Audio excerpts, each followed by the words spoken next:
Paz do Senhor, meus irmãos. Quero agradecer de novo a confiança, né, de ter aberto esse espaço e você me suportar aqui um pouquinho, né? Muito obrigado. Que Deus te abençoe poderosamente e que Deus possa falar com você nesse início de noite, né? Em nome do Senhor Jesus Cristo. Queridos,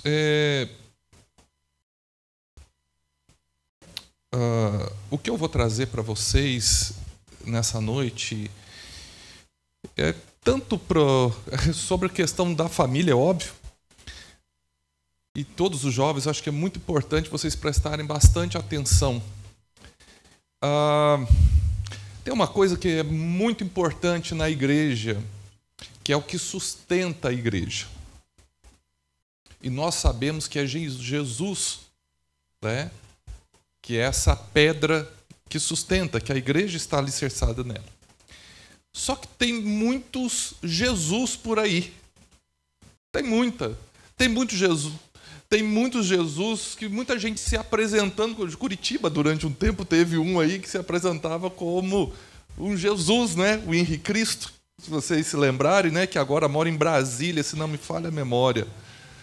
Então, Curitiba já teve um Jesus, um Henrique Cristo, que trazia uma perspectiva em tantos lugares. Quando você abre o celular e você joga no YouTube, você vai ver muita gente falando, e gente que fala muito bem, gente que tem uma ótima oratória e que até então parece que tem um determinado conhecimento, mas que muitas vezes estão levando pessoas para o caminho errado. Isso é muito sério. E o que nos sustenta, o que faz a gente conseguir caminhar em tudo na nossa vida cristã? Tem uma palavrinha muito importante que é o que Jesus deixa, os apóstolos reafirmam e eles vão trazendo a partir dos princípios de Cristo. E de Cristo vem tanto antes dele como durante o tempo que ele esteve, como pós ele. Ou seja, é uma linguagem que precisa fazer sentido, passado, presente, futuro. Ele sempre esteve, né? Jesus é aquele que era, que é e que há de vir, é assim que nós cremos. E o que faz a gente caminhar de uma maneira bem estruturada, cristã, para não nos perdermos em vãs doutrinas e um monte de coisa que acontece, se chama doutrina. Para não se perder em vãs doutrinas, a gente precisa de doutrina. E doutrina é aquilo que muitas vezes, pode ser que às vezes a gente não goste de ouvir, mas é aquilo que a gente precisa ouvir. A doutrina, ele não é a carne, ele não é aquele prato do Masterchef, que é tudo bonito, arrumado, que é coisa linda, tudo ajustado, né? Nós está tendo o Masterchef agora, confeiteiros, e tem um cara de Curitiba que está disputando, está indo muito bem, de um local chamado Delícia de Sucre, né? E ele está disputando, está passando muito bem, e faz aquele prato, aquele doce lindo, maravilhoso, ou aqueles que fazem, o Masterchef faz aquele prato. Não é esse que sustenta. O prato que vai te sustentar, para nós brasileiros, é o que tem o arroz, o feijão, que não pode faltar. Às vezes não tem nada dentro de casa, mas se tem arroz, feijão e ovo, está muito bom. Ou seja, na nossa mente, o que é passar fome é não ter arroz e feijão. Lá no povo, lá do norte, é não ter farinha. Não é isso? É não ter farinha. Mas assim, o arroz e feijão virou uma marca no meio do brasileiro. Não pode. Então parece que quando não se tem arroz e feijão, a gente fala, estou passando fome. Não tem comida. Então talvez hoje o que eu vou trazer para vocês não tenha nada a ver com parmegiana, um bife à milanesa, não tem nada a ver com isso. Mas vou falar de doutrina. Porque dentro do assunto família, também tem uma doutrina, que vez ou outra a gente precisa relembrar. É sobre isso que eu vou falar com vocês. Coisas que precisam ser relembradas. Todo mês a gente tem a ceia do Senhor. E todo mês a gente relembra aquilo que foi feito. E talvez você pergunte, mas para que isso então? Para que relembrar? Para que relembrar? Porque a gente tem memória curta, gente. A gente esquece das coisas. Eu vou te mostrar aqui no texto que eu vou ler para você o que estava acontecendo. E isso não foi ali. Ali foi um momento muito forte. Mas sempre foi assim. Parece que quando as coisas dão muito certo, tudo vai indo. Se a gente não toma cuidado, a gente começa a desleixar na nossa vida espiritual. As coisas vão dando tão certo, que a gente não observa. E a gente vai sendo levado e, de repente, a gente cai numa teia de aranha, a gente mexe a teia, vai nos envolvendo cada vez mais e quando vê, nós já estamos, como diz o outro, lascados, né? Então, o que eu quero falar com vocês é isso. E por que eu quero falar? O tema desse mês, pelo que eu vi, é alicerçados. E exatamente isso. Alicerce é o quê? Quando a gente fala de... Isso daqui pode ser um alicerce. Mas um alicerce é uma base. Sabe? É uma estrutura que sustenta o todo. O que nós vemos, o que nós damos atenção são as paredes, né? Mas os alicerces são aquelas partes que, se cair, cai tudo. Se não tiver bem ajustado, afunda. Alicerce é isso. Fundamentos são alicerces. Hoje, na igreja que eu frequento, que é a Sexta, eu estava pregando um texto que veio até antes desse, falando a história de Zorobabel, num texto do profeta Zacarias, e falando do momento que eles estavam tentando edificar a segunda casa e os fundamentos, o que eles conseguiram foi só fazer os fundamentos e não conseguiram ir para frente. Para a gente ir para frente, a gente precisa de fundamento. A gente não pode esquecer disso. Então, quando a gente pensa em alicerce, a gente pensa em fundamento. E para nós cristãos, fundamento é doutrina. Fundamento é base. E eu queria trazer uma doutrina familiar para vocês. Doutrina da família, vamos dizer assim. Uma doutrina básica de família. Vocês jovens que amanhã vão casar, eu sei o que o mundo coloca diante de vocês, vocês que já são casados, vocês casados talvez que já passaram lá atrás dificuldades no casamento, tiveram uma vida difícil lá atrás e que se recomporam agora, então vamos pensar daqui para frente a partir disso. E aí eu gostaria que você abrisse a sua Bíblia em Malaquias, o último profeta do Antigo Testamento. Foi o último vivo. Por isso que é importante ele. Malaquias 2, do 10 ao 16. O texto parece que não é muito interessante, não é muito gostoso de se ler, mas vocês vão pegar alguma coisa bastante... A hora que você entender o pano de fundo, você vai entender a importância disso. Malaquias, capítulo 2, a partir do versículo 10, diz o seguinte: Não temos todos o mesmo Pai?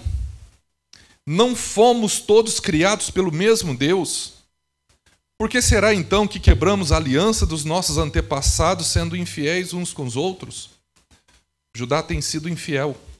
Uma coisa repugnante foi cometida em Israel e em Jerusalém. Judá desonrou o santuário que o Senhor ama. Homens, no caso de Judá, casaram-se com mulheres que adoram deuses estrangeiros. Que o Senhor lance fora das tendas de Jacó o homem que faz isso, seja ele quem for, mesmo que esteja trazendo ofertas ao Senhor dos Exércitos. Há outra coisa que vocês fazem: enchem de lágrimas o altar do Senhor, chora e geme porque ele já não dá atenção às suas ofertas, nem as aceita com prazer. E vocês ainda perguntam: por quê? É porque o Senhor é testemunha entre você e a mulher da sua mocidade. Pois você não cumpriu a sua promessa de fidelidade, embora ela fosse a sua companheira, a mulher do seu acordo matrimonial. Em alguns casos vem até escrito pacto matrimonial. Não foi o Senhor que fez um só? Lá em Gênesis ele volta. Em corpo e em espírito eles lhe pertencem. E por que um só? porque ele desejava uma descendência consagrada. Portanto, tenham cuidado, ninguém seja infiel à mulher da sua mocidade. Eu odeio o divórcio, diz o Senhor, o Deus de Israel. E também odeio o homem que se cobre de violência, como se cobre de roupas, diz o Senhor dos Exércitos. Por isso, tenham bom senso e não sejam infiéis. Meus irmãos, esse tema, sabe, e o tema que eu quero falar para você é sobre famílias em perigo. É sobre isso que eu quero falar, até para trazer o conceito de doutrina aqui. E esse tema, famílias em perigo, ele é um tema muito atual e tem feito parte das manchetes dos jornais.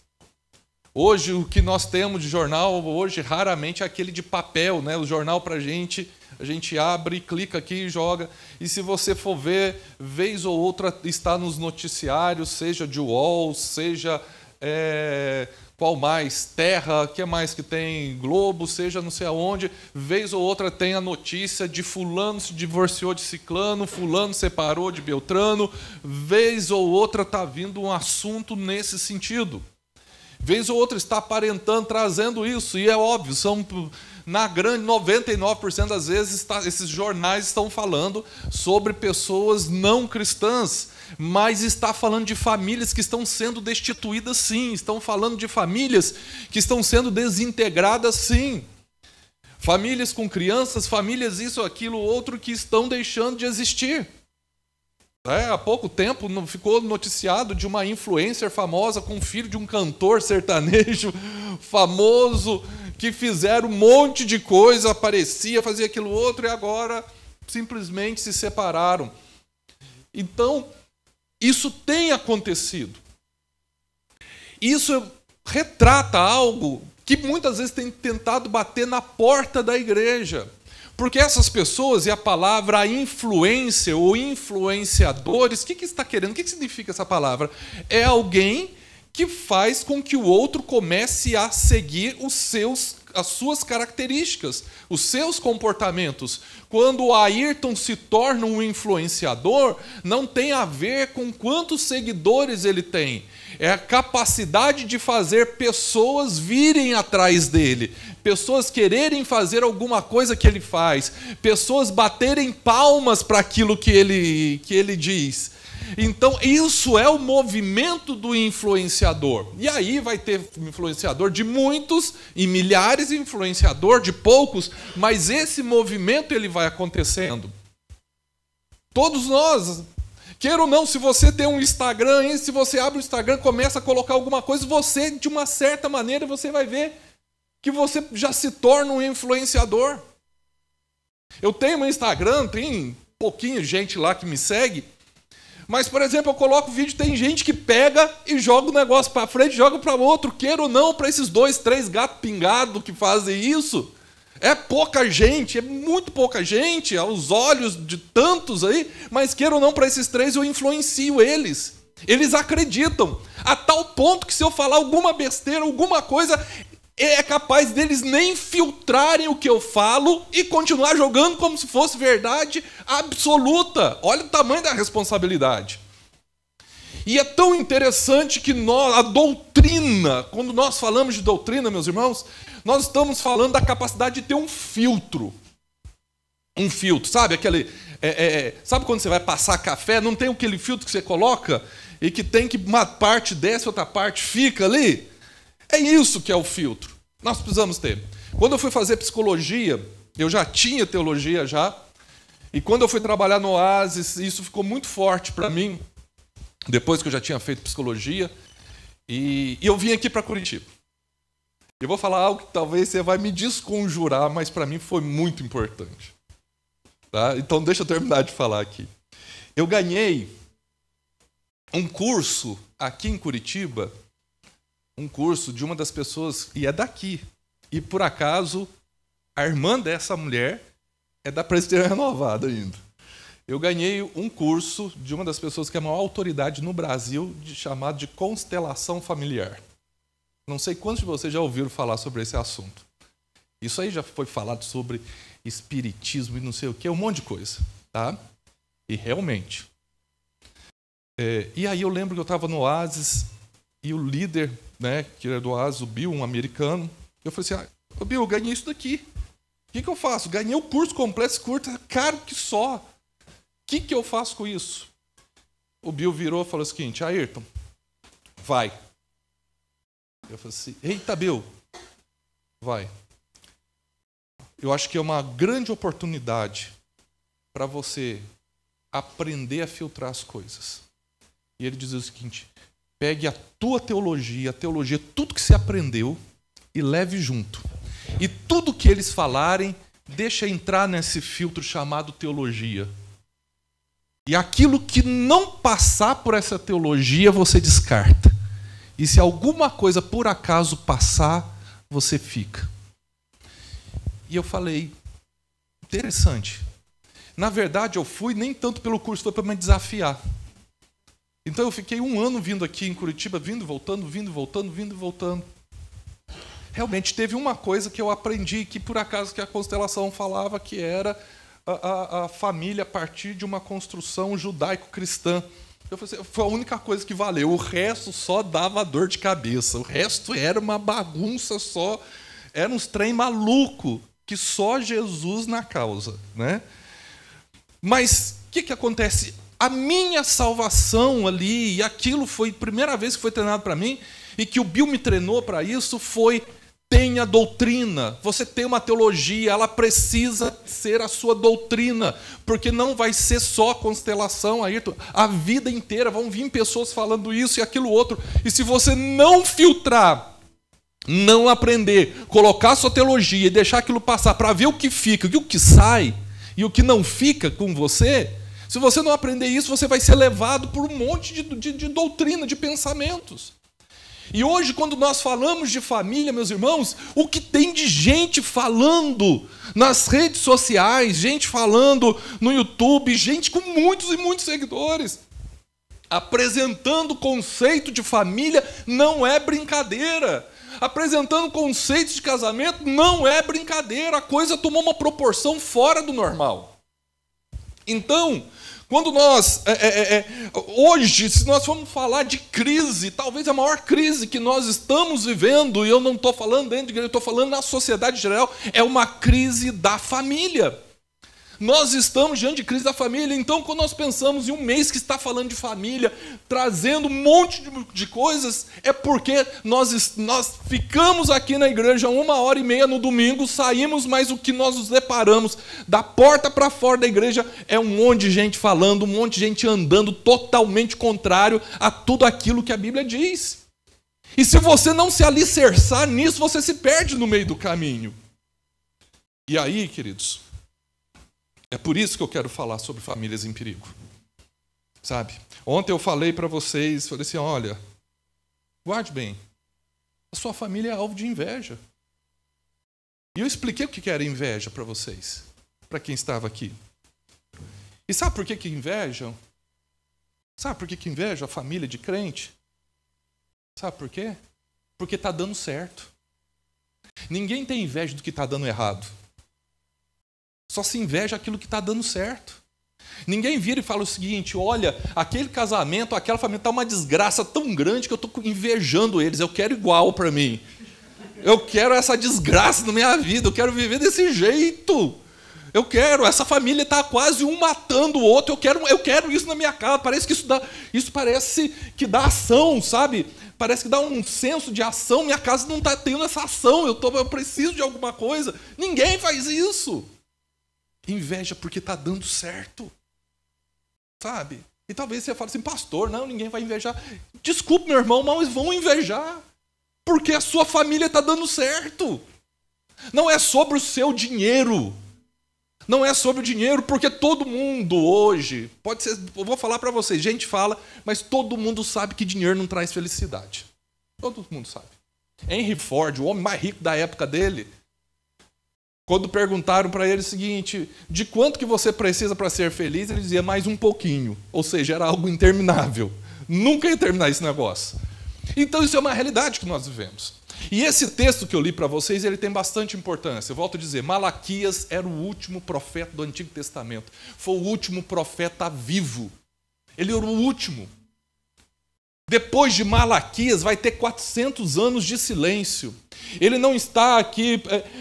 tem muitos livros da Bíblia aqui que na ordem cronológica não estão batendo, em ordem cronológica. Eles deveriam estar antes e outros depois.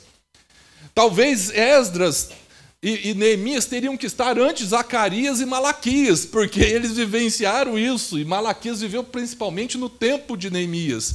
Era o tempo pós-exílio babilônico. Zacarias e Malaquias pegaram esse processo do pós-exílio.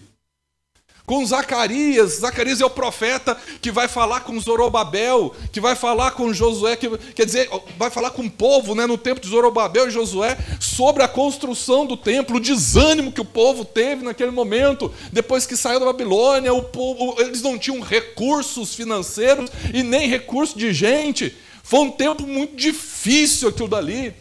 Durante 20 anos para levantar só os fundamentos, e eles chegaram até a desistir, até Deus usar Zacarias para falar. Fala o seguinte: não, são vocês dois, são esses dois homens que serão usados para levantar esse templo. E que isso vai encaixar no tempo de Esdras. E é com Neemias que se levanta os muros depois para proteger o povo. E agora vem esse último profeta, que é Malaquias. E depois de Malaquias, como eu disse, tem 400 anos de silêncio. Mas o que acontece no meio disso tudo? Malaquias, ele passa por Neemias e ele vai ficando... Os muros já foram levantados e Malaquias continua profetizando. Só que começa a acontecer uma coisa com esse povo. O povo voltou do exílio babilônico, voltou a ter liberdade, voltou a ser livre, voltou a poder e reconstruir o templo. Depois vai acontecer o que acontece em 2 Crônicas 7,14, eu acho que é isso, onde o Senhor se o meu povo que se chama pelo meu nome se humilhar e orar e se converter dos seus maus caminhos, então eu ouvirei dos céus, perdoarei os seus pecados e sararei a sua terra. E isso está falando sobre o segundo templo que é levantado. Agora o templo está levantado, agora é esse momento, e aí vem uma fala: a glória da segunda casa será maior que a da primeira, porque a primeira casa, o primeiro templo, gente, é a única construção da história da humanidade onde Deus literalmente foi arquiteto. Foi o único, por isso que era muito forte quando os babilônicos derrubaram. Foi o único. Quando você pega a Bíblia e está lendo e começa a falar o seguinte: nossa, tantos côvados vai ter isso, tantos côvados vai ter aquilo lá, e que talvez você fale: mas que negócio chato, gente, aquilo dali é uma preciosidade tão grande, porque era Deus construindo, Deus falando, Deus desenhando o templo. Nunca mais Deus fez isso e nunca mais teremos isso. É a única vez. Por isso que quando o templo é derrubado, o povo ficou desesperado. E agora, o que acontece? Templo erguido, muros levantados, parece que as coisas se resolveram, o exílio ficou para trás, o povo já está mais livre, mas esse mesmo povo começa agora a relaxar espiritualmente e a relaxar nos seus valores. O povo começa a ter comportamentos que não eram cristãos. A sensação que eles estavam era o seguinte: que Deus não iria mais chamar a atenção deles. É como se fosse o seguinte: já foi tão pesado tudo que nós passamos que eu acho que Deus vai relaxar com a gente um pouquinho agora. Deus vai deixar a gente de boa. É como se eles falassem: eu acho que Deus está com a consciência pesada da mão que Ele pesou sobre a gente, eu acho que Deus vai deixar a gente agora de boa. E o povo começou a levar as coisas de qualquer jeito. E nessa história começou divórcios e divórcios a acontecerem. E por qualquer coisa estava tendo divórcio acontecendo. E não parou só por isso daí também. O povo também começou agora a ter casamentos mistos. Casamentos com pessoas estrangeiras que adoravam outros deuses. Não, mas fica em paz. E vamos indo, e vamos indo. E problemas começaram a acontecer porque, juntamente com o divórcio, veio outros problemas. E era isso que eles começaram a viver. E tem duas coisas interessantes no pano de fundo dessa história que é muito importante nós pensarmos. A primeira delas é entendermos que o que estava acontecendo aqui, tá, é que a teologia, uma delas, a teologia determina a vida. Guarde bem isso. O povo estava fora totalmente teologicamente, ou seja, totalmente doutrinariamente. O povo tinha perdido esse princípio doutrinário. E as pessoas lidavam de forma errada uns com os outros, e também porque estavam já lidando de forma errada com Deus. Quando você lida de forma errada com o próximo, é porque você já está lidando de forma errada com Deus. Começa ali na sua relação com Deus e atinge o outro. E o segundo problema, o segundo pano de fundo que estava acontecendo ali, tinha a ver com o conceito de que família determina a igreja. Olha que interessante. A igreja, ela é de Cristo, mas quem determina o funcionamento, o movimento, se chama família. Porque a igreja foi feita para as famílias se reunirem, estarem juntos. Era ali o local de trazer família e congregar diante daquele que instituiu a família. Então tem todo um porquê. A família sustenta a igreja porque Deus sustenta a família. Então tinha que fazer esse combo funcionar: família, igreja, Deus, família, igreja, Deus. Esse tripé precisava fazer muito sentido ali, porque a igreja era o espaço de reunião, era a comunidade, era proporcionar um espaço onde todos estivessem juntos. Família era esse grupo que precisava fazer essa comunidade funcionar. Sem família não tem a igreja.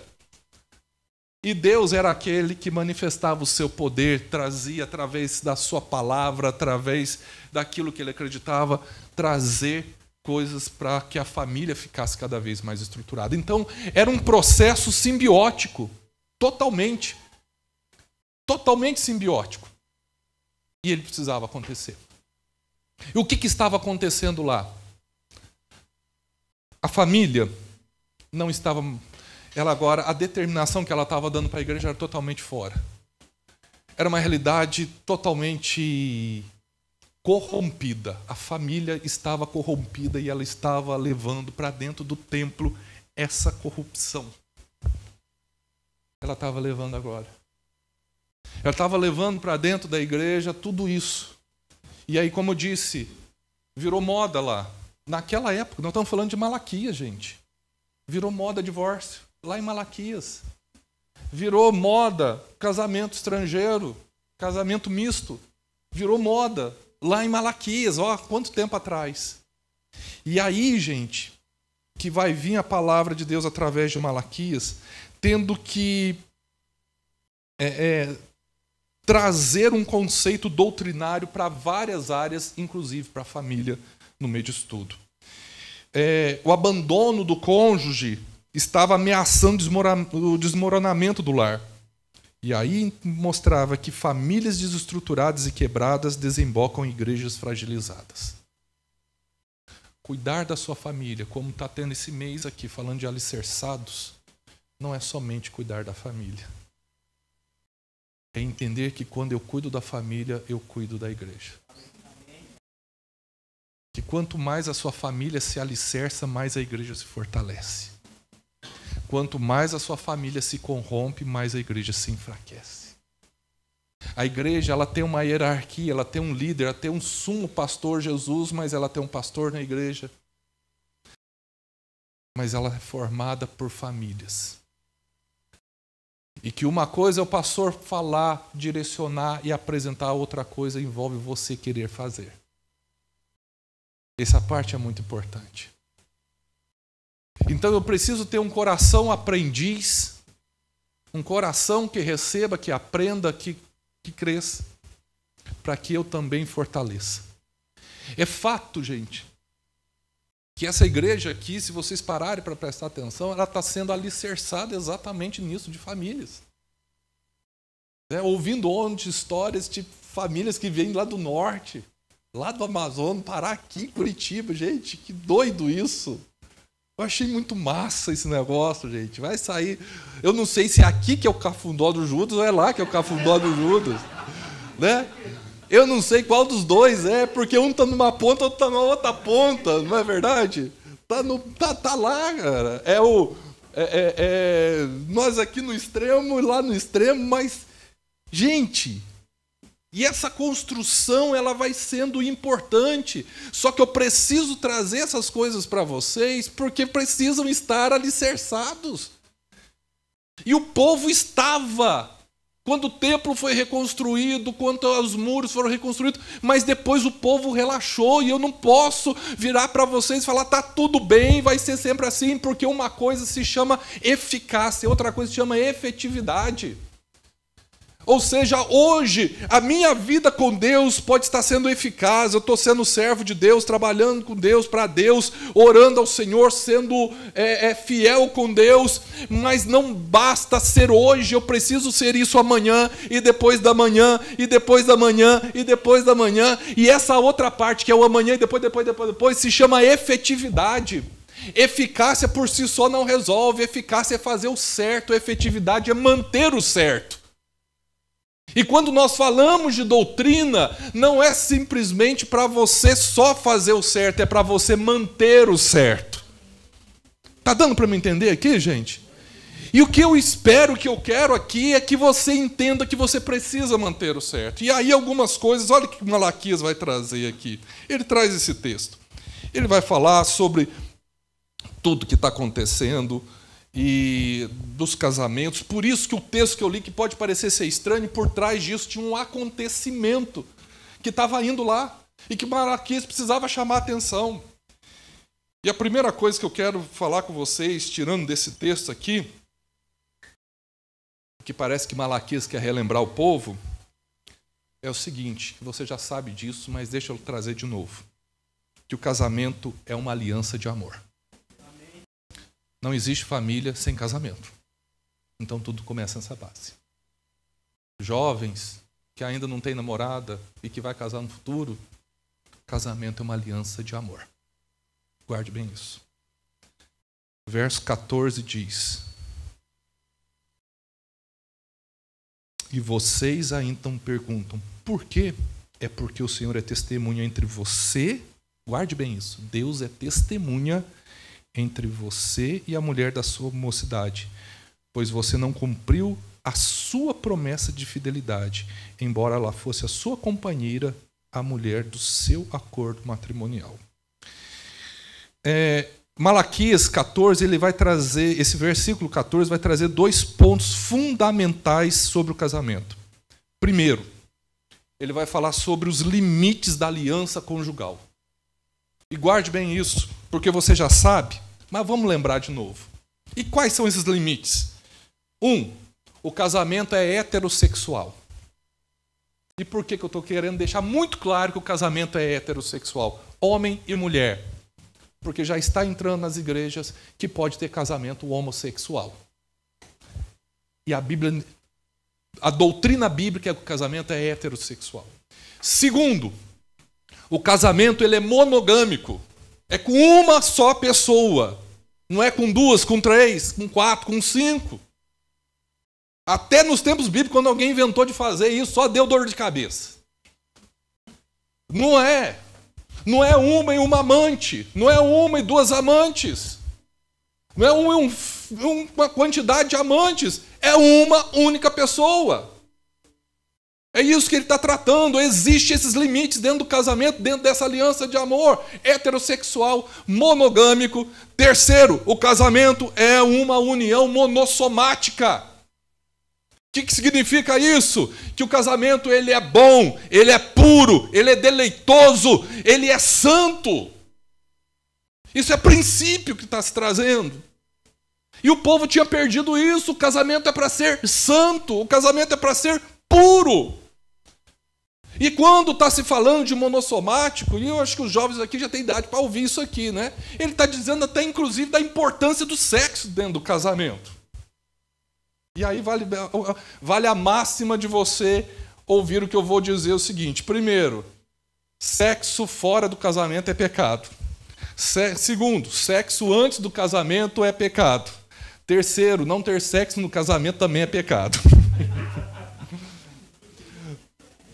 Tá? E quarto, que eu vou colocar agora aqui, que veio na minha cabeça agora. Esse quarto que é perigoso aqui. Ter sexo toda hora, todo dia, 3 vezes por dia, 7 vezes por semana. Isso é vício, isso aí é problema. Isso precisa de psicólogo e psiquiatra, viu? Mas o casamento ele é monossomático. É uma soma de vários ingredientes que fazem o casamento ser importante. E tem mais um outro limite: o casamento é indissolúvel. É para a vida toda. Você que está aí com a sua companheira, é para o resto da vida, meu irmão. Malaquias estava trazendo isso. Por que ele estava falando? Porque estava dissolúvel os casamentos. Eles tinham perdido todo o poder monossomático da beleza que o monossomático trazia. Eles não eram mais monogâmicos. E inclusive, já se aproximava os casamentos naquela época homossexuais, querendo bater na porta. Então Malaquias ele vai trazer isso. Isso era um dos fundamentos que mostrava que era uma aliança de amor. O outro fundamento dele ser uma aliança de amor é que o casamento fala sobre a natureza da aliança conjugal. Guarde isso. Porque nós falamos de aliança conjugal, mas quais são, o que é uma aliança conjugal? O que significa? Fiz uma aliança com tal pessoa, coloquei, não é um negócio que você colocou no dedo. E que é muito importante até porque para as pessoas saberem que você é casado, mas não basta só colocar aquilo e não viver aquilo. O que é uma aliança conjugal? Ou seja, ele é uma aliança voluntária entre um homem e uma mulher. Não é uma aliança determinada por outra pessoa. Ela é voluntária. Eu gosto de você voluntariamente, o outro eu também gosto de você voluntariamente. O casamento, a natureza da aliança conjugal, ela precisa ser voluntária. Não pode ser obrigada. Ela tem que ser voluntária. Senão perdeu a natureza da aliança conjugal. Segundo, o casamento é uma aliança de companheirismo. Ele não foi feito para os cônjuges competirem entre si, mas foi feito para cooperarem entre si. Isso é outro ponto fundamental dessa aliança conjugal, dessa natureza da aliança conjugal. É sobre cooperação, não é sobre competição. E também, terceiro, o casamento é uma aliança testemunhada por Deus. A maior testemunha dentro do casamento não é os padrinhos, os convidados, o pastor que está pregando. A maior testemunha do casamento é Deus, gente. Isso é muito sério. Ele até deixa muito claro esse princípio aqui. Olha, é porque o Senhor é testemunha entre você e a mulher da sua mocidade. Ele está dizendo o seguinte: olha, o dia que você casou, Deus estava lá de testemunha, Ele era a principal testemunha. Então, a aliança conjugal passa por uma testemunha divina, passa por uma cooperação entre duas pessoas e por uma aliança voluntária, não determinada por terceiros. Guarde isso. É uma aliança de amor. Só que aí, é o fato também, né, que a gente vive uma época, eu já passei por isso, eu tenho o Pedro, graças a Deus que o Pedro não está aqui. O Pedro já passou isso. O Pedro há pouco tempo terminou a namorada, terminou com ele. Ou ele terminou com a namorada, não sei quem terminou com quem, os dois terminaram juntos, sei lá. No primeiro momento, primeiro dia, o Pedro normal, depois o Pedro entrou em crise. Né? Mas era muito legal. Ao mesmo tempo que era estranho. Se você visse, ontem eu saindo daqui conversando com o Pedro, pai, eu não quero falar sobre isso. E foi tão interessante Que antes do Pedro ir para Cairós, para a missão, ele lá com a namorada, e o Pedro virava para a gente. Ele falava, pai, vem cá. Eu com a minha namorada estou pensando em casar. O quê? Nós vamos casar. Tá, Pedro, e a faculdade, cara? Não, eu vou fazer a faculdade. E ela? Também. E vocês vão sobreviver com o quê, Pedro? Porque eu não vou bancar vocês, não. E aí, como é que vai ser isso? Não, pai, ela vai dar aula de inglês, ela vai ganhar R$800 por mês. Tá? E você? Não, eu vou estar estudando. A gente fez um cálculo, que daqui até o final do ano ela ganha 800, tal, e isso vai pagar tantos meses de aluguel. Tá, ok. E daqui? E a comida? E a conta de água? A conta de luz? Eles chegaram aí a procurar, pesquisar preço de apartamento para alugar. Eu falei assim, Jesus da glória. Eu falei assim, rapaz, o buraco é mais embaixo, viu? Não é assim não, cara. E hoje ele não quer mais conversar comigo. É como você fala assim, meu Deus, que besteira que eu falei, né? Gente, o casamento é uma aliança de amor. Guarde isso. E por ser uma aliança de amor, envolve muitas coisas. Segundo lugar, que Malaquias vai trazer aqui, que é importante nesse campo doutrinário, acho que boa parte disso que eu falei para vocês já deve ter ouvido, né? Mas isso é doutrina, tem que repetir, não tem jeito. A segunda parte que a gente pode falar sobre isso, sobre famílias em perigo, e quando está fora de tudo isso que eu falei, dessa aliança de amor, quando essa aliança de amor não está fechada aqui, a família fica em perigo. Mas a segunda coisa é que o casamento misto é uma violação do propósito de Deus. Tá. Infelizmente. Pastor, mas a do fulano deu certo. Deixa eu dizer uma coisa para vocês, gente. Existe uma coisa chamada regra, outra coisa chamada exceção. E quando um pastor diz esse negócio está perigoso, é porque ele conhece a regra. A gente não dá para viver de exceções. Não dá para você pegar 1% e fazer ele virar 99% e pegar 99% e fazer virar 1%. Não dá para você pegar uma situação que deu certo e se tornar uma base. Isso é uma questão de ciência. Para você ter ideia, um teste de psicologia, para ter fundamento, para ser aceito, ele precisa funcionar 85%, não é 50%. Os testes que vocês veem de internet aí que você pode fazer, aqueles testes eles dão certo 20%, 30%, eles não são aceitos pela psicologia porque a grande parte não vai dar certo. É assim, da mesma maneira no casamento misto. A possibilidade de ter pepino, ter dor de cabeça é muito maior do que não ter dor de cabeça. E aí, por isso se tornava uma violação do propósito de Deus. Olha o que diz o versículo 10 ao 12. Diz o seguinte: não temos todos o mesmo Pai? Não fomos todos criados pelo mesmo Deus? Por que será então que quebramos a aliança dos nossos antepassados, sendo infiéis uns com os outros? E aí vem a resposta. Judá tem sido infiel. Uma coisa repugnante foi cometida em Israel e em Jerusalém. Judá desonrou o santuário que o Senhor ama. Homens casaram-se com mulheres que adoram deuses estrangeiros. Que o Senhor lance fora das tendas de Jacó o homem que faz isso. Seja ele quem for, mesmo que esteja trazendo ofertas ao Senhor dos Exércitos, o negócio toma até... Olha, mesmo que ele faça tudo certo aqui, esse homem está desonrado. Por quê? Porque eles já tinham passado por esse problema. E aí eles tinham colocado a casa em ordem e agora estavam voltando a ter os mesmos problemas. Eles estavam voltando a fazer a mesma coisa. Havia uma violação. E aqui o texto ele vai apresentar algumas coisas aqui, 4 coisas importantes do porquê que ele se torna uma violação do propósito de Deus.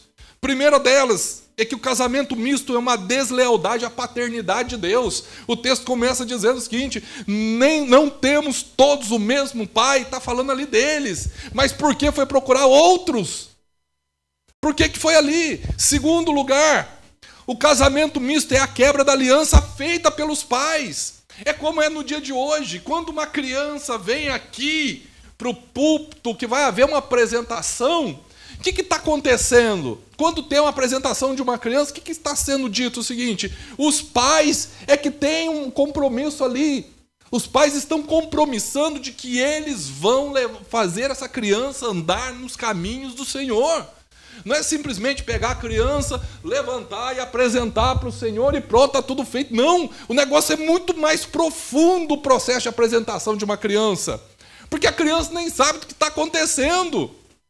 A apresentação para a igreja está dizendo que a igreja também é testemunha de que esses pais firmam um compromisso público, chamado igreja, de que eles vão fazer essa criança inocente que acabou de nascer andar na presença do Senhor, e ensinar os caminhos que devem andar, ensiná-la no caminho que se deve caminhar. Então, entendia-se que naquela época os pais haviam ensinado tudo isso. E que quando eles iam para o casamento misto, era como se fosse uma deslealdade aos pais, que um dia compromissaram com isso. Era muito sério.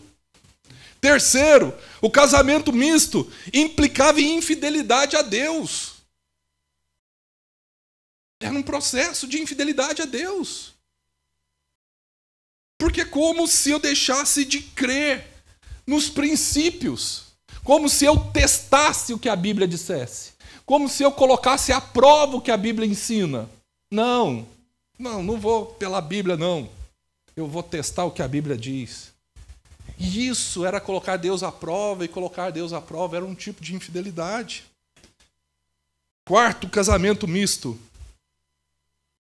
Era um alvo certo do juízo de Deus. Olha que loucura. Era um alvo certo. Versículo 12, olha o que ele diz. Que o Senhor lance fora das tendas de Jacó o homem que faz isso. Ele vinha pesado. Então essa doutrina ela é muito importante. Sabe? Jovens que aqui estão, orem ao Senhor para que Deus coloque, vocês rapazes, coloque uma mulher de Deus na tua presença. Moças que aqui estão, que são solteiras, orem para que Deus coloque um rapaz de Deus, dele na sua presença. Uma pessoa fiel a Deus. Um dos discursos que eu mais ouço por pregar em eventos de jovens é: mas na igreja não tem rapaz, na igreja não tem menina, não tem isso. Ore a Deus para que essa pessoa apareça. Ore a Deus. E se não apareceu ainda, porque não é o tempo de Deus. Cuidado com o que a sociedade mostra. Cuidado com aquilo que vai se apresentando. Porque a tentação dos casamentos mistos tem vindo principalmente na nova geração, naqueles que estão solteiros. Porque tem mexido com uma área chamada impaciência. Eu tenho 52 anos de idade, gente. Eu vim de uma geração chamada geração X. O que era geração X? Vamos lá. Geração X, a gente aprendeu a digitar, não era digitar, era teclar na máquina da datilografia. Eu acho que um monte de gente aí talvez nem sabe o que é máquina da datilografia, deve ser artigo de museu. Né? Então a gente aprendia na minha época, eu não tinha computador naquela época, não existia. Eu fiz curso de datilografia. A gente fazia curso até para colocar a mão no teclado, não é que nem hoje, que vocês ficam assim, ó, cutucando com o dedo aqui, fica só com o indicador. Nós não tínhamos uma posição A, S, D, F, G, cedilha L, K, J, H, Q, W, R, P, O, U, P, O, I, U, Y. Até hoje. E não podia olhar para o teclado, não. Se você olhasse para o teclado, você é ruim. Você era reprovado. Você fazia a prova com uns tecladinhos tudinho apagado ali, tudo com esparadrapo em cima, e você tinha que acertar o negócio. Você tinha que escrever o texto inteiro naquele negócio. É dessa época que a gente veio. Era a época que eu vim, para vocês terem ideia, que se a gente quisesse falar, se tinha uma namorada que morava em outro lugar ou estava viajando, você mandava carta, você escrevia a carta, ia lá no correio, né? Ia lá no correio, colocava, a carta levava 3 dias, às vezes, para chegar, 4 dias para chegar, você tinha que aguentar aquela ansiedade. E você não sabia, porque ter telefone naquela época era caro, gente. Telefone era artigo de luxo. Tinha gente que ganhava dinheiro tendo muitos telefones, alugava telefone para os outros. E a gente fazia tudo isso, mandava e chegava, e tinha que esperar a pessoa ler, a pessoa escrever, mandar, e para você ter uma resposta era 8 dias, da hora que você mandou até a hora que chegou de volta. Era assim que se vivia. E tudo isso tinha que gerar em nós uma palavra chamada paciência. Ou você tinha paciência ou você estava lascado. Não tinha outro jeito. Só que aí a sociedade evoluiu. A tecnologia bateu na porta e entrou sem dó nem piedade. E aí chegou o micro-ondas. A gente que fazia feijoada, antigamente os nossos avós faziam feijoada para a gente. Eles faziam num dia para você comer no outro. Tinha que esperar, tinha que ter paciência para a feijoada ficar boa, porque tinha que curtir. Agora você comprava uma latinha, abria ela, colocava no recipiente, colocava ali dentro do micro-ondas, colocava 2 minutos e você comia aquele trem. As coisas começaram a ficar rápidas. Chegou o computador, começou a ficar rápido. Tudo foi acelerando. Só que sem a gente perceber, essa aceleração fez a gente ficar ansioso. Fez a gente ficar impaciente. A gente perdeu noção de esperar o tempo de Deus. Hoje, vocês não têm noção, eu tenho paciente de 25 anos de idade. O cara, 25 anos de idade, já tem um apartamento comprado e pago. E o cara lembra que ele só começou a poupar a partir dos 21 anos. Está reclamando dos 18 aos 21 que ele não poupou. Porque parece que ele perdeu tempo. Ansiedade, que virou o mal do século por causa da aceleração do tempo. E isso fez da gente querer as coisas rápidas. Não parar para esperar o tempo de Deus, não parar para esperar quando as coisas fossem acontecer, não esperar os movimentos de Deus. A minha oração para você, jovem que aqui está, ou adolescente, é que de alguma forma você consiga esperar o tempo de Deus. E entender que Deus vai te dar o melhor. Deus vai te dar o melhor. Deus não vai deixar você passar em branco, porque Deus é Deus. Se tem alguém que não deixa ninguém passar em branco, esse alguém é Deus. E em terceiro, a terceira parte doutrinária aqui, e que vai vir com Malaquias, é sobre o divórcio, gente. E ele vai mostrar que o divórcio é uma quebra da aliança conjugal, 13 ao 16, olha o que ele diz. Não há outra coisa que vocês fazem. Enche de lágrimas o altar do Senhor, choram e gemem, porque ele já não dá atenção às suas ofertas, nem aceita com prazer. E vocês ainda perguntam por quê? É porque o Senhor é testemunha entre você e a mulher da sua mocidade, pois você não cumpriu a sua promessa de fidelidade, embora ela fosse a sua companheira, a mulher do seu acordo matrimonial. Não foi o Senhor que os fez um só, em corpo e em espírito eles lhe pertencem. E por que um só? Porque ele desejava uma descendência consagrada. Portanto, tenham cuidado. Ninguém seja infiel à mulher da sua mocidade.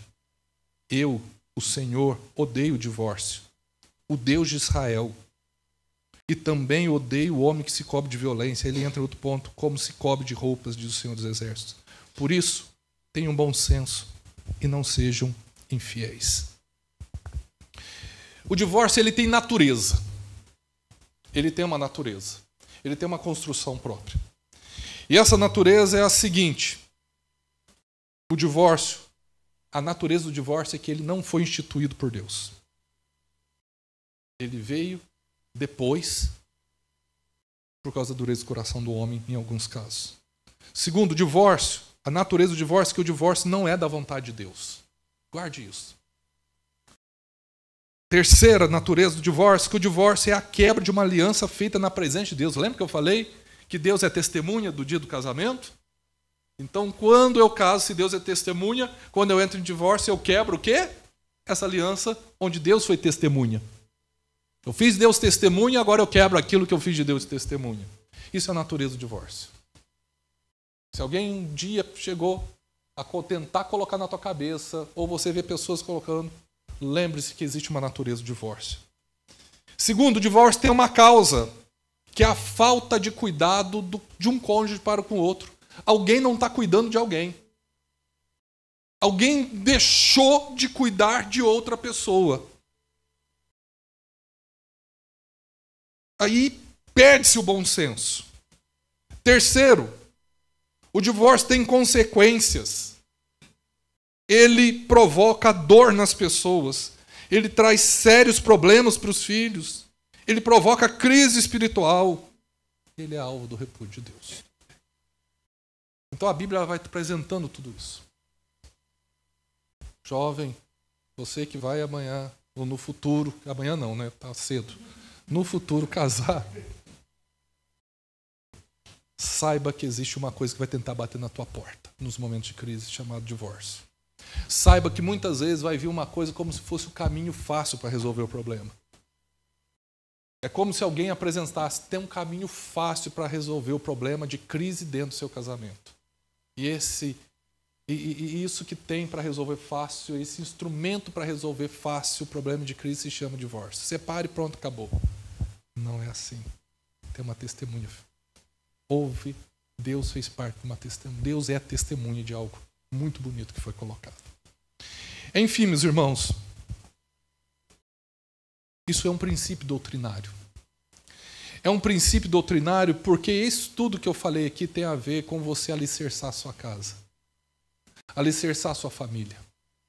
Uma família que não permite entrar nada disso, ou uma família que luta para ter determinadas coisas que a Bíblia ensina, é uma família que se fortalece. O fortalecimento dos pais atinge os filhos. O enfraquecimento dos pais também atinge os filhos. Quando os pais estão fortalecidos nos conceitos, nos princípios, seja na sua aliança de amor, seja no conceito do que é o casamento para eles, isso os filhos vão vendo. Isso vai fortalecendo os filhos. É tão interessante porque quando você começa a olhar no ciclo de desenvolvimento, tem uma fase aos 5 anos de idade chamada complexo de Édipo. E o complexo de Édipo, que acontece aos 5 anos, ele é exatamente o seguinte: aos 5 anos é como se a filha apaixonasse pelo pai. Aos 5 anos o filho se apaixona pela mãe. Isso aqui é uma ideia apenas. Então essa criança começa a disputar com o pai o amor da mãe. Ou no caso da menina, começa a disputar com a mãe o amor do pai. Começa a vir essa disputa. Mas essa disputa, né, que acontece por volta dos 5 anos de idade, ela não aparece à toa, ela não vem, ela está construindo na formação daquela criança alguns ideais. Para ela disputar esse amor, porque ela olhou para o casal e ela começou instintivamente, não cognitivamente, mas instintivamente, eu quero essa pessoa, eu quero esse sexo oposto, já aos 5 anos de idade. Ela não tem a menor noção. Não é sobre desejo sexual, mas ela começa a construir o conceito de sexo oposto ali. E quando ela vê esse casal juntos e unidos, ela se fortalece, e aí começa a acontecer um outro inverso. Quando a mãe vê, a filha vê, que a mãe e o pai estão unidos, que ela tentou às vezes entrar no meio deles ali, porque ela tentou disputar o amor do pai com a mãe, e ela vê os dois bem unidos, bem fortes, agora ela deixa de tentar dividir os dois. Ela começa agora a querer parecer com a mãe. Porque ela vai entender que para dar certo ela precisa parecer com aquela pessoa ali, porque existe algo saudável dentro do lar, dentro da casa. E o menino da mesma forma. Essa construção toda que é dinâmica e é bela, vai se formando o conceito desde a infância de família, de casamento. Então nós temos tudo isso para transbordar, porque nós temos a Bíblia, nós temos princípios, nós temos valores, nós temos o conhecimento da palavra de Deus. Nós temos tudo isso para passar para outras pessoas e para os nossos filhos. Nós temos o que dizer do que é certo e do que é errado. Nós temos o que apresentar, como deve se andar e como não se deve andar. Nós temos todas essas condições. Um dia, agora falando para nós pais, nós vamos nos deparar com aquilo que nós chamamos de ninho vazio. Uma hora os nossos filhos vão embora do nosso lar, vão casar, vão constituir a família deles, e a gente vai abrir a porta do quarto deles, o que era normal da gente chegar e ver que eles estavam ali, e vai abrir, eles não estarão mais, porque eles constituíram uma família. Mas como que a gente vai lidar com isso? Porque no primeiro dia, segundo dia, parece que é como se eles tirassem férias, mas depois de um mês a gente vê realmente eles foram embora. Depois de um mês a ficha cai e a gente fala, realmente eles foram embora. Realmente esse quarto aqui não é mais dele ou dela. Mas o que vai ficar é a certeza de que nós ensinamos o caminho que deve andar. De que nós apresentamos. E que nós nos tornamos uma boa referência para eles. E que eles falam o seguinte, olha, eu aprendi muita coisa com meu pai e com a minha mãe de como deve ser um bom casamento, uma boa vida, e seguir dessa maneira. Então eu queria deixar isso para você. Volto a dizer, talvez não seja um culto de glória a Deus e aleluia, mas eu precisava apresentar para você, trazer esse princípio doutrinário, porque isso aqui é doutrina da família. Toda vez que você falar de família e que você começa pela parte do casamento, você vai falar disso. Isso daqui é o caminho que deve ser feito. Isso aqui é o que não deve ser feito. Isso é doutrina. Casamento é isso, mais aquilo. Ponto. Assim Deus ensinou. E casamento não é isso, não é aquilo, não é aquilo outro. Deus não ensinou assim. Crises virão. Cada vez mais vai aumentar, gente, seja no YouTube, seja no Instagram, você vai estar lá mexendo no Instagram, vai aparecer um indivíduo falando que pode fazer isso, pode fazer aquilo. Gente, há pouco tempo atrás, alguém já tinha ouvido falar de, como é que fala? Deixa eu lembrar o nome aqui. De área VIP dentro de igreja.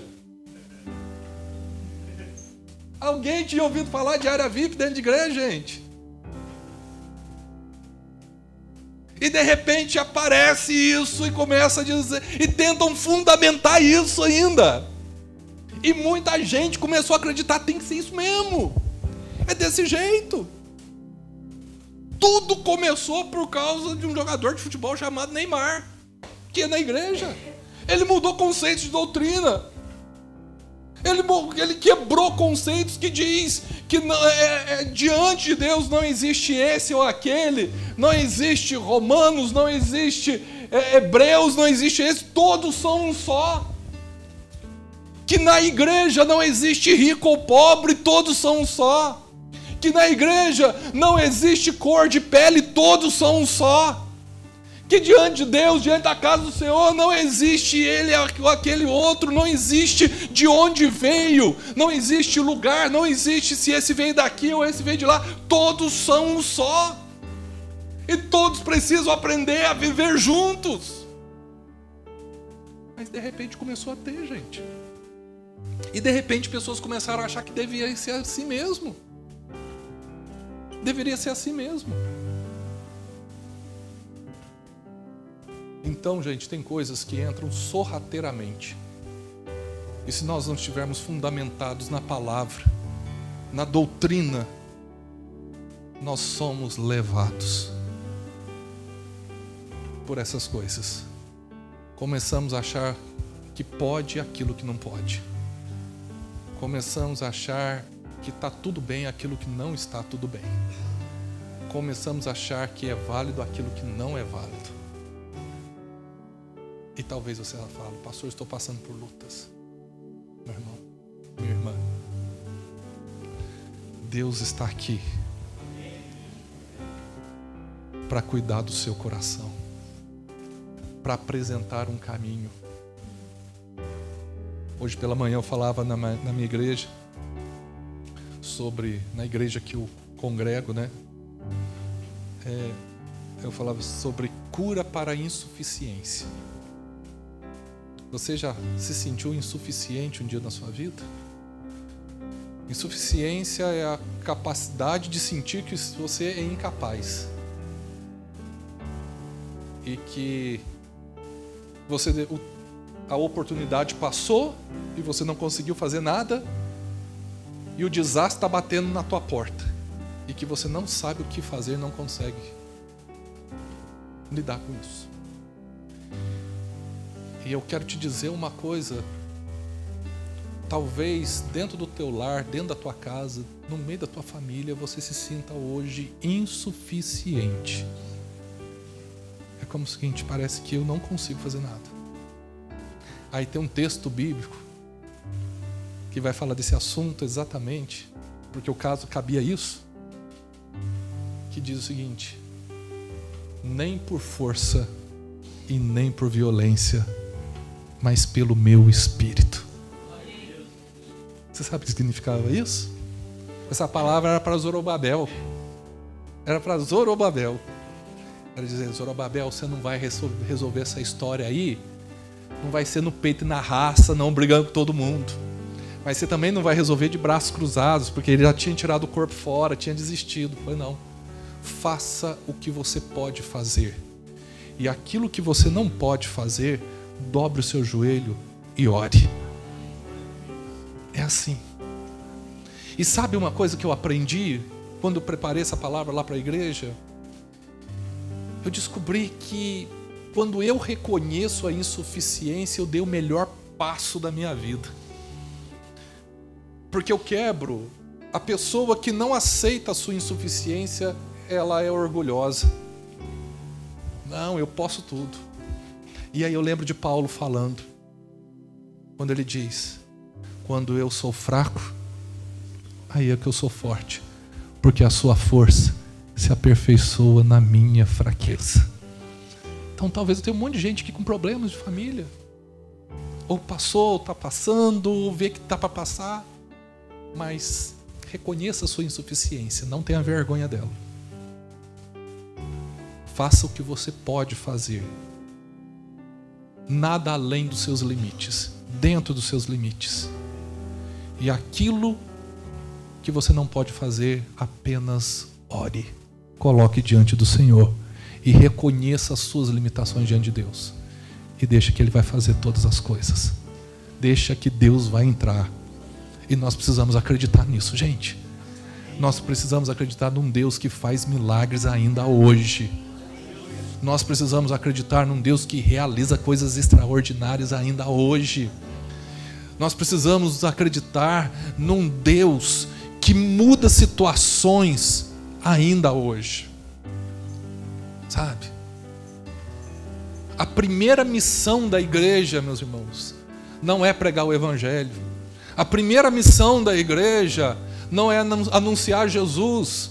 A primeira missão da igreja não é construir templos e templos e templos no mundo todo e no lugar e ganhar pessoas.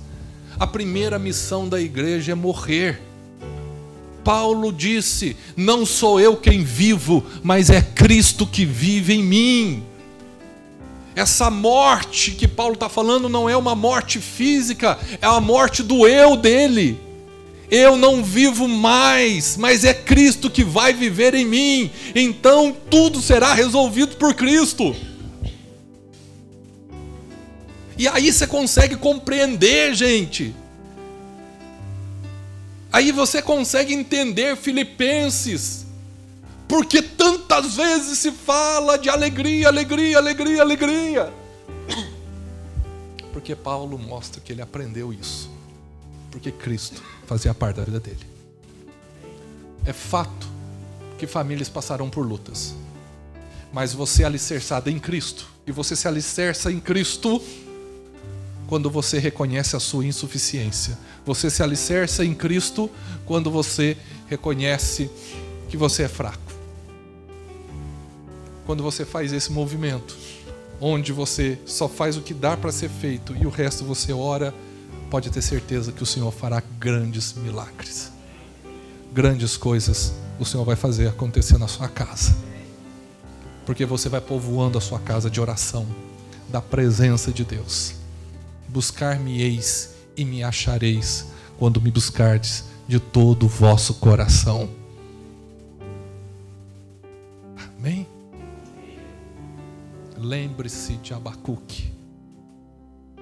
Quando Abacuque falou: Senhor, tudo errado, está dando tudo errado. A gente está fazendo certo e o ímpio que está vencendo, o ímpio prospera, a gente faz tudo certo, só está se lascando, passando dificuldades. E o Senhor vira: Abacuque, sabe nada, inocente. O ímpio é como a palha, bate o vento e ele vai, mas o justo viverá pela fé.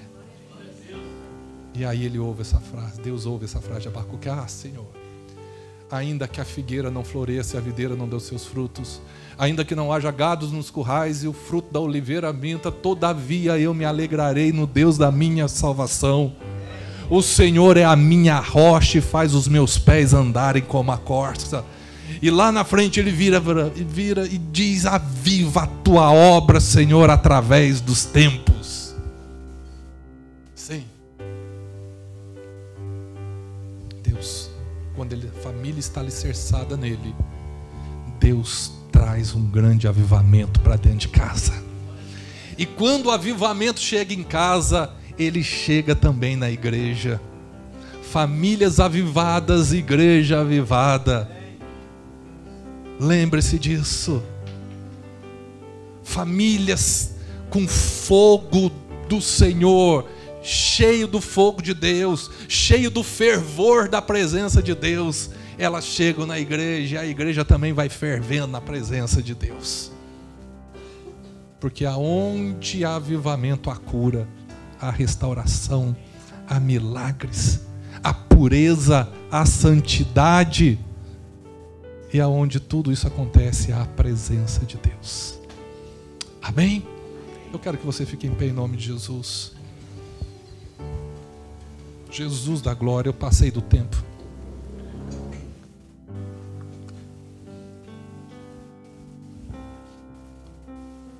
Me perdoe, pastor Silvano. Meu Deus do céu. Feche os seus olhos. Querido Deus, em nome de Jesus, eu oro pelos seus filhos que aqui estão, Pai. E peço a tua graça, teu cuidado, teu amor sobre a vida de cada um. A palavra foi pregada, foi ministrada e foi colocada diante deles, ó Pai. E eu peço que os princípios dessa palavra fiquem alicerçados no coração de cada um, meu Deus.